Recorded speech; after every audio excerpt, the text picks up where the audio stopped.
Hello, we're back with COVID cooking part whatever. I wanted to do a quick show on pots and pans. You know, if you already know what you like, then just blow by this one. You might learn something. You might know some stuff that I don't know. You probably do. But anyway, real quick on what I think about, how I think about this stuff. We'll start with this. This is a set that I got at Costco for like $50. Teflon, 3 different pans. I always have something like this on hand. This is what I use on a day-to-day basis. Understanding that Teflon's not going to last forever, so I don't want expensive pans with Teflon. You can get, I don't know, ProClad or something with Teflon, but it's a waste because the Teflon's going to die at some point anyway. So these, I use them for, I don't know, 3, 4, 5 years, then chuck them and get a new set. This is a set. This is a set that I got a long time ago at Walmart.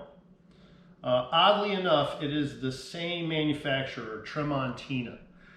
I doubt you can still get this because I'm talking like 15 years ago. But the important thing about this set is every pan and pot has a thick bottom on it. If you're going to get anything that you plan on hanging on to and using for a long time, especially these kind of pots and pans, even saucepans like this, you want it to have a thick bottom on it. Otherwise, you're going to burn stuff. That way, with a thick bottom, the heat gets tempered a little bit, so you're not getting those flashes of super hot pan.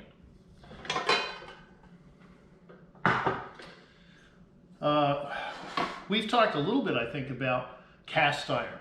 Now, this is a cast iron pan. This is a cast iron Dutch oven. I have polished this pan. I'll hold it up so you can see it. Took a few hours. Polished it smooth. The reason being surface area. The more surface area you have between the pan and whatever it is you're cooking, the better it's going to sear. So one of the best things for cast iron is like cooking steaks. So if you're cooking a steak, once again, more surface area, that steak is going to seal really, really well. The best point about all cast iron is it holds heat really well. Like the Teflon pans are great for sauteing and quick stuff like that. But if you want something that's going to hold a temperature, like let's say you're going to put a steak on here and you're going to sear it and then you're going to flip it over, the cast iron will hold the heat. The Teflon pan won't. So you just can't do the same stuff on both. All cast iron requires seasoning, which is, you can Google that. This one, I'm really glad that I polished it because since I did, it holds the seasoning a lot better and it's a lot easier to use. This is a made-in pan that my wife got me a little while ago, and it is high carbon steel. So it shares a lot of the same characteristics as a cast iron pan, but it's a lot lighter. I have flat fallen in love with this pan. I use it all the time.